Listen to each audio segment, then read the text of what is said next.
Another day and another chaotic situation at the heart of the Home Office, as former government ministers and Tory backbench MPs are furious that the net migration numbers are going to be hitting a new record.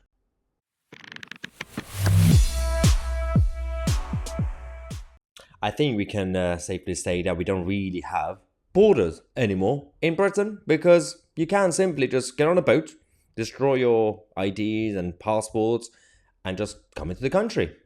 And you get treated quite well, and you get free accommodation, free Domino's pizzas, and everything else. We know that. But we're talking about the effect of the last few years and going forward. Despite what Suella Braverman is trying to do, it's not really about her. It's about the whole of the government and the agenda from the establishment. So, a former Tory minister has come out to say that the Home Office is losing control. Well, I would say they have totally lost control already, as a leading think tank predicts that net migration for 2022 will surpass 700,000. And to be fair, that's mostly about 2023, not 2022. Over last year's eye-watering 500,000. The Home Office will publish numbers later this month. So this is actually about the overall net migration numbers. So between June 2021 and June 2022, it was over 500,000. So this was due to 1.1 million people, immigrants, and 560,000 long-term departures. And that was a big number. It was absolutely chaotic. We talked about this on this channel on a regular basis. But now we're having a situation where this number could get closer to 1 million, the net number. So we don't really have any control. So with those who are saying that we are losing control, we don't have any control. So, and there are those in the establishment, the liberal establishment, who are absolutely happy about this, because they say migration, even economic migration, means higher growth and GDP. Really? Short term, yeah, as a good plaster. What about long term, even medium term?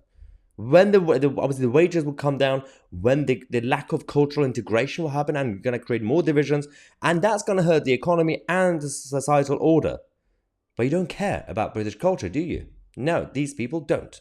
So a former Tory minister said that the Home Office are losing control, which again makes no sense because they don't have any control right now, of both the small boats crisis and the legal net migration. This is actually a very good point, because we have put a lot of pressure on the mainstream media to talk about the migration as a crisis.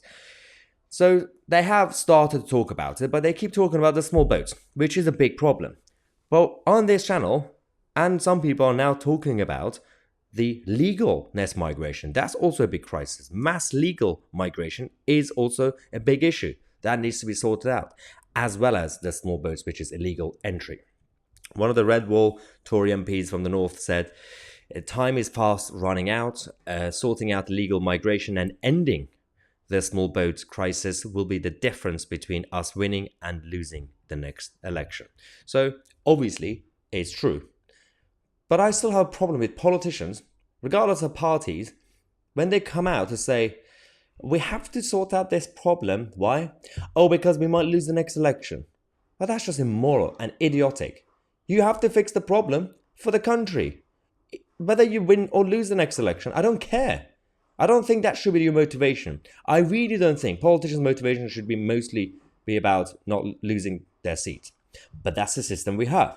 We created this short-termist addiction for the political class to simply care about the image and their seat and their party loyalty and all that nonsense. So they're all become essentially like robots. Everybody looks the same, everybody walks the same, everybody talks the same.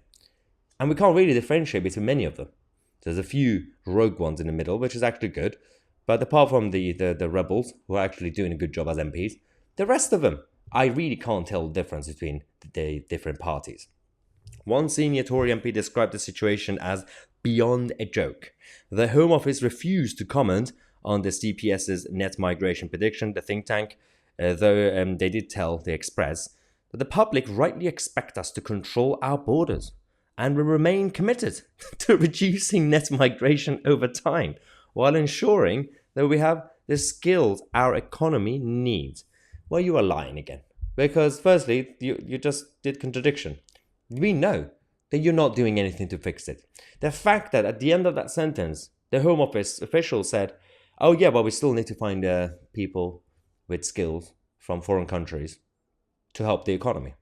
Why not train up our own people? Why not have a long-term plan for the education system and the workforce? Because they keep going with short-term plasters. They want people to come in here. They have no appetite. They have no reason to stop this, those in the establishment. Because it helps them. And it helps with their numbers, the treasury and everything else. Even though it will be a medium and long-term hit on the country, but they don't care because by that point they're not going to be in charge anymore. They'll have their pension plans and everything else sorted, and they could write a book about how it was in government. Anyway, let's take a quick break. We have a live coverage on this channel later on tonight about the local elections of 2023. I'll be doing a live schedule link for you guys later. I'm Mahyar Tousi, and we are the media.